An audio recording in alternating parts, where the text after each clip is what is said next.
Seriously, dude. I'm trying to work here.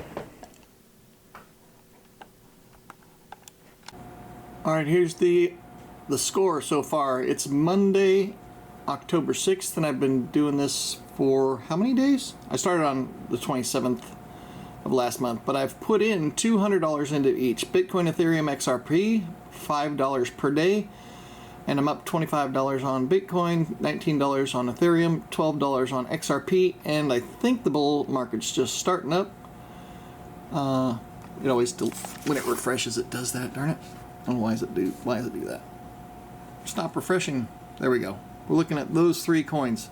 So I'm doing it for a year, $5 a day into each one of these for 1 full year to see how it ends up. I've been into crypto for a while, but I never tried this method, and it's a cool experiment. Let's see. How's it going, everybody? World Money Wins here. Welcome or welcome back.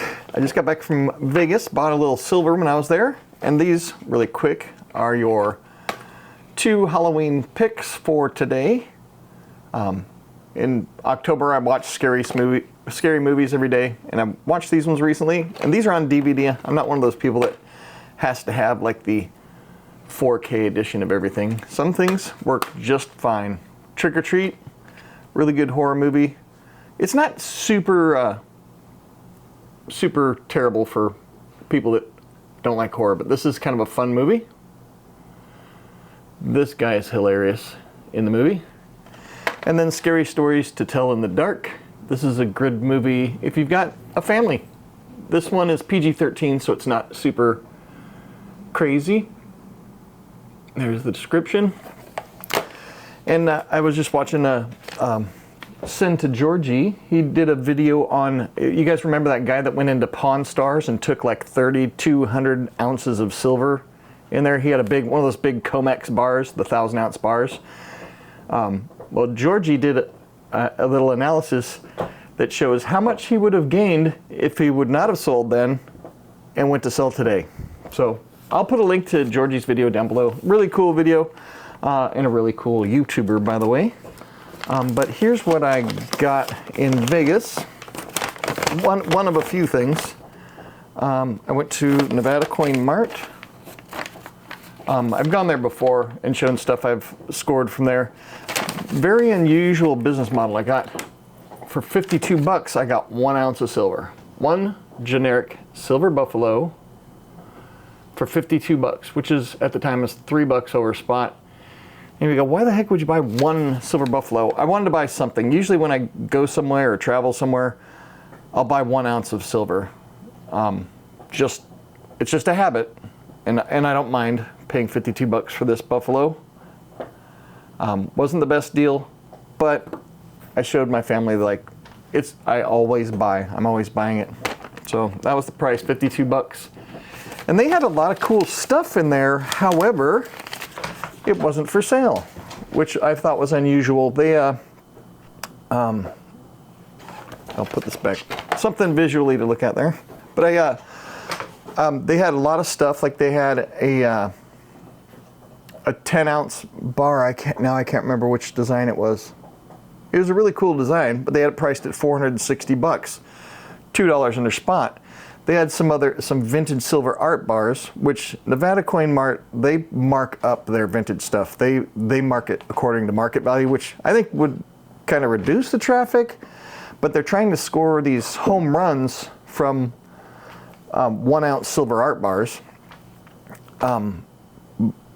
But there's so much labor involved in just maintaining that one bar and changing the price for that one ounce silver bar that it's very inefficient. So they had all their display cases open, and all the silver and cool silver, vintage silver, and all these pieces I would love to buy in there. But they couldn't, and I asked, well, what's the deal? Why can't I buy any of these? They're like, we haven't changed the price yet, as evidenced by the 10-ounce silver bar that they had in their display case for 460 bucks. I'm like, so you guys go through and price each individual item as, I mean, the price changes every second. How in the heck do you do that? I mean, that would be so labor intensive that it would be an incredible waste of money to pay people to do that. And they're like, well, we had a system and it worked and blah, blah. And I'm like, man, I want to give you a whole bunch of money and buy a bunch of silver, so your system's failing you now. It's like such a weird system. Most coin shops, they'll just take all the 1 ounce pieces, throw in a bucket, unless it's like a coin or, you know, some of the sovereign mint stuff. But like, we have fun treasure hunting for stuff in the coin bins, you know, just find some weird stuff. But they would price things like this individually, and it's like, well, I don't know, you're going to make an extra $2 on it. But I can't buy it, and you got to pay somebody to change the price on it. It's like they're losing their butts on their higher premium vintage silver. Because they only have it marked up like a few bucks over generic, but because they can't sell it just at a generic price like this, but it's shut down. It's just a weird way to do it. So normally you go into a coin shop, it's all jumbled together, and you can hand pick out the stuff that you want.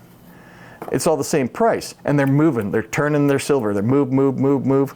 They don't care. They're not tripping over $100 bills to try and pick up a quarter, if that makes sense. Not a very good policy. I mean, I go there. I like the place. The people there are awesome. And they have cool stuff, but it is what it is.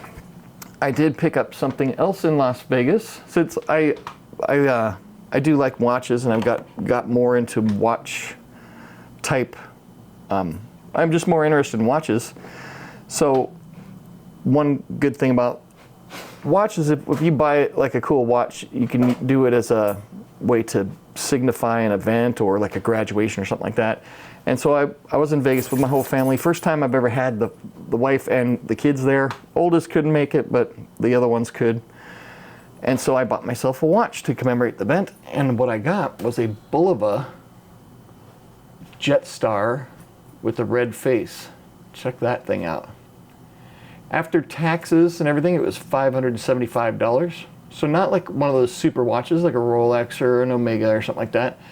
But I discovered this on Teddy Baldessar's channel when he was going through affordable watches for the watch collector with Kevin O'Leary.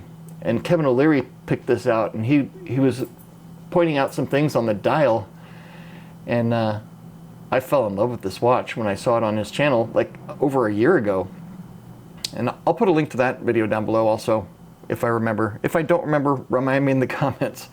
But it's weird how this is a kind of a burgundy dial, and you can't really see it very well on video, but it kind of fades to darker around the edges. So it's not all one color. Let me see if I can zoom in, and if I can catch it on video. It's hard to tell in this light, but around the edge of the dial, it's darker. And so this is a quartz movement, so it's a battery operated watch, which I think my first watch I ever owned in my life was a Bulova, and it was battery operated. This one is from their Precisionist line. Let me wipe off my arm sweat and see if it can focus. You got the Bulova logo there, sapphire crystal, Precisionist there, and this is accurate. I think this is one of the most accurate movements out there, and I wish I could remember now. I think it's within 5 seconds a month or something like that. And I think the only thing more accurate than this is the Grand Seiko spring drive movement, which is within 15 seconds per year. I think it's the most accurate watch out there. But I like the case design where it's kind of these weird angles. And the Jetstar actually was a movement from, or a watch from the 60s. And this is just their reimagination of their old design. But that's it. Really cool watch, super happy with it. I like this watch more than I thought I would. But that's the watch pickup. Joseph Hernandez should be happy. He's been wanting more watch content, but that's all there is to it. So I got the movies. Check these two movies out. Should be able to find them at a pawn shop or another store for $1 a piece. Really worth owning. And got Cinda Georgie. I got my watch, and just been diverting a bunch of income into cryptocurrency to take advantage of the crypto bull run that we're entering. Anyway, hopefully I'll be converting some of that to silver when it gets really high. That's it, I think.